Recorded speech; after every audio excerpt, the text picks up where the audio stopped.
Well, good morning, good afternoon, good evening, no matter where you are in the world. You know who it is, your boy JayJay here once again.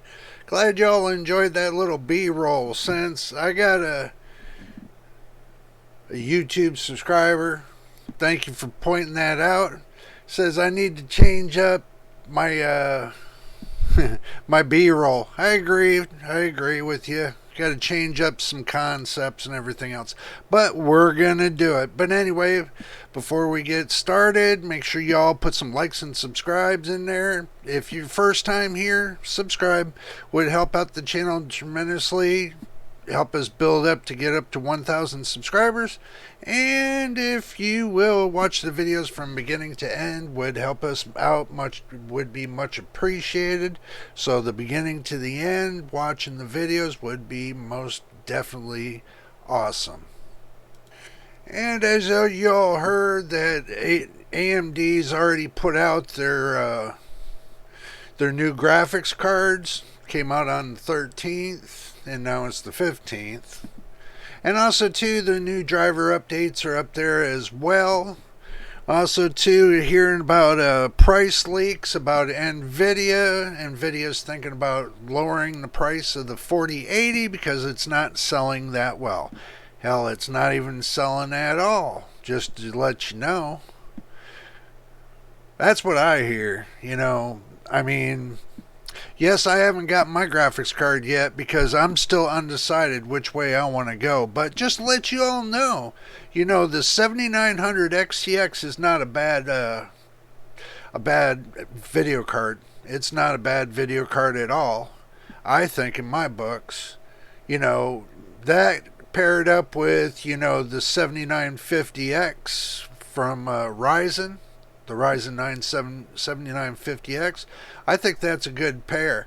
Everybody seems to think that they get more performance out of using an Intel processor compared to an AMD. I'm going to tell you all like this.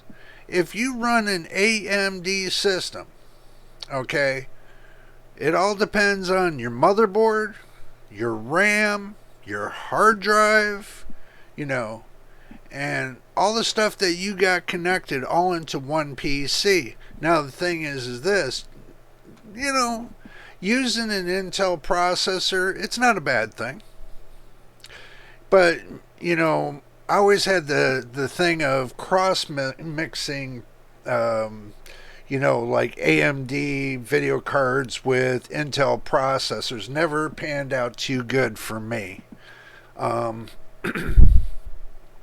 But keeping AMD and keeping Intel, either Intel or Nvidia, I think you get a better advantage price to performance myself. But that's just my opinion. That is just my opinion, But it all depends on you. Whatever you want to mix, that's what you want to mix. But me, if it was me, I wouldn't mix Intel with AMD. Two different postures. I would stay with Intel or Intel with Nvidia or AMD with AMD. I wouldn't mix any one of those other than, having that mix, but that's pretty much it. Because basically when you're one company, you make a processor and you make a video card, you pretty much already paired up the two. Now you have to understand that you've already paired up the two to run 100% with each other. So that's where, it's the caveat is a little bit. But, It's like with Intel. Intel's not totally paired up with their processor, but once their drivers and everything else get all straightened out and everything's all good and hunky dorky, I know Intel's going to probably do the same thing like AMD's doing.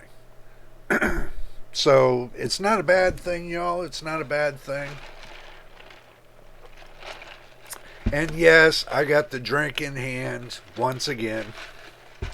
So I just wanted you to keep that in mind real quick when you go to pair up your system. Now, the motherboards, it depends on what kind of motherboard you want. You want when you pick out a motherboard, you want the motherboard to give you the highest amount of RAM that you can put onto that motherboard. Basically, if it can handle 8,000 MTs or 9,000 MTs of RAM, you want to stay up in the high marks, and you want to get a motherboard that supports a lot of the processor and a lot of the RAM and a lot of the video card. You want a motherboard that gives you full support all the way around. So do pick and choose very carefully on motherboards, because without the motherboard, the processor doesn't work, the video card doesn't work, the RAM doesn't work. Everybody thinks that those little components are the heart of your computer. Your motherboard is the heart of your computer. And if you don't have the right motherboard doing the right things and, dedicating all these little circuits here and there and everywhere, guess what? You don't have a computer. So keep that in mind when you're picking out a motherboard. Pick out one and make sure it's the right one that you want. One that's going to give you full benefits. Not just because they say, oh, you pair this up because this works with this. No, go by your judgment and what works the best. Watch the reviews and see which motherboard works the best with what processor, so when you go to build your system, you're like, hey, I seen these guys build it with this and they got awesome performance. Well, let me do the same. Now do remember, every system is not the same. You can make it run, you can take two of the same systems and, rack them up to their maximum peak, but they're never going to be the same. Every computer has always got some kind of up and down to it. So, but you know what? You can get close to 100%. You get close to 99%. So there's always that 1% you always got to worry about. Anyway, I'm going to be working on my the B-rolls and my thumbnails, and don't get me wrong, I will be working on those.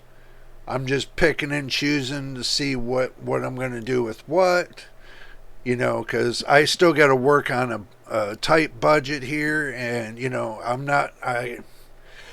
let me put it to you this way. I work on the freebie stuff until I can afford the other stuff.